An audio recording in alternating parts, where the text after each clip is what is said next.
What's up, Cubers? My name's Kenneth. Today we're going to talk about the latest version of the Rubik's Futurocube. So this new version comes with some new packaging, and the packaging is nice. One thing I like is it has a really great quick start guide, and it has a couple QR codes so you can quickly learn how to use the puzzle and also how to sync your scores online and compete. So that's pretty cool. It should get you guys right into it. But here is the actual Rubik's Futurocube, the latest version. And if you haven't seen my other videos on the Futurocube, you should definitely check it out if you're interested. I go a lot in depth in just kind of the basics of the cube, how it works, and also some of the apps that I developed for it. So anyway, here's how you turn it on. You rotate the cube in a circular fashion like this, but a lot quicker. So it turns on like that. And basically the way it works is when you rotate the puzzle like this, each one of these are a different app that you can play. So this one's called Roadrunner. It's one of my favorites. Basically, you tap the top to enter the app, and then you tap the puzzle, and then you have to keep that white dot on top.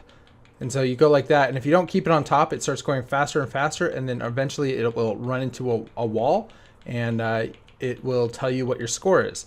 And you can compete online to see who can get the fastest and the highest score.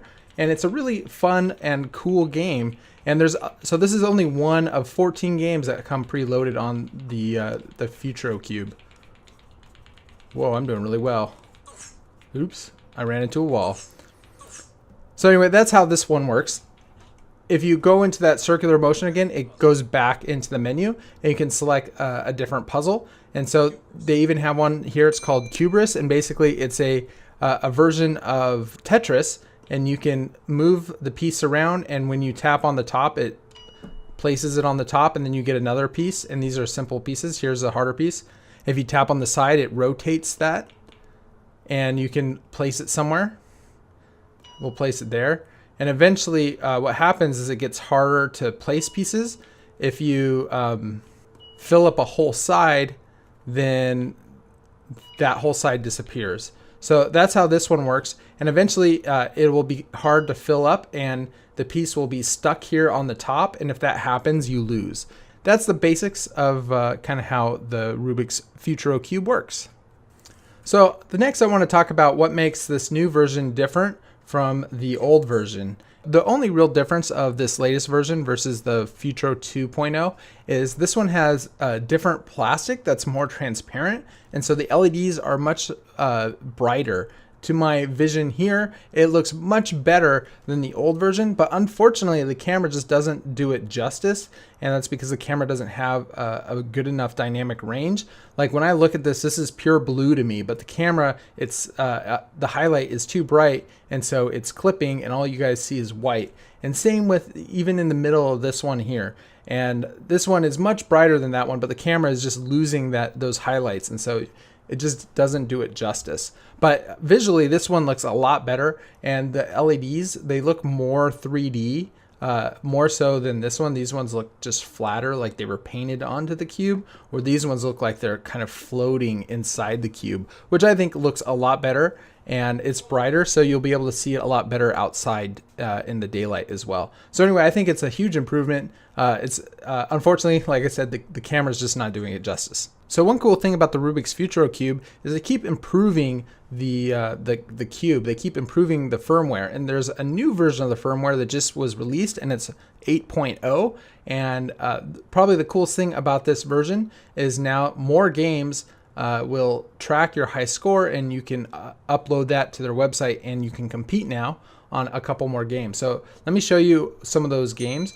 One of them is Ring Dream, which is on this second menu. You tap the side, it'll take you to the next menu. You can triple tap the app so that it will start fresh and start new. Tap for shuffling. And as you can see, it said tap for shuffling, so we can tap it and it's going to shuffle, and then it's going to time us to see how fast we can solve this puzzle.